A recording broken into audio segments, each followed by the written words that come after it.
ചെക്കനാണല്ലോ, പാപ്പാനോടും ഉമ്മാനോടും ചോദിച്ചെങ്ങാണ്ട് എന്നെ ഒക്കെ ചെയ്യാൻ പറ്റുള്ളൂ. ഒരു മകനല്ലേ, പോനും എൻ്റെ പാപ്പാനോടും ഉമ്മാനോടും പിന്നെ ഒന്ന് ചോദിച്ചാതൊക്കുവോ?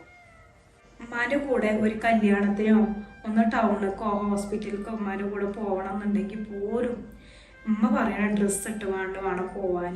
ആ ഒരവസ്ഥയാണ്. കൂടുതൽ ഫോണിൽ സംസാരിക്കാൻ പാടില്ല, അയൽവക്കത്തൊന്നും പോയി കണ്ട് സംസാരിക്കാൻ പാടില്ല, ഒക്കെ പ്രശ്നമാണ്. അതിന് ഉമ്മാൻ്റെ കുട്ടി പണിയൊക്കെ കഴിഞ്ഞാലേ അയൽവക്കത്തൊക്കും ഫോണിലൊന്നും കളിച്ചണ്ട. ബുക്കൊക്കെ അങ്ങോട്ട് കൊണ്ടുപോയിക്കണമല്ലോ, അത് ഇരുന്ന് പഠിച്ചോണ്ടേ. അത് പഠിച്ചിട്ടുണ്ട് എന്നുള്ളതൊക്കെ ഉമ്മാക്ക് അറിയാം.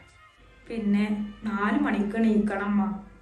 ഒക്കെപ്പാട് ആലോചിക്കുമ്പോൾ എനിക്ക് നിങ്ങളോട് ദേഷ്യം വരികയാണ്. നിങ്ങളും ഉപ്പയും കാരണമാണല്ലോ ഞാനിങ്ങനെ അനുഭവിക്കേണ്ടി വരുന്നതെന്ന് ആലോചിക്കുമ്പോൾ തന്നെ നമ്മളെ വിധിയാന്ന് വിചാരിക്കുക, അല്ല എന്താ.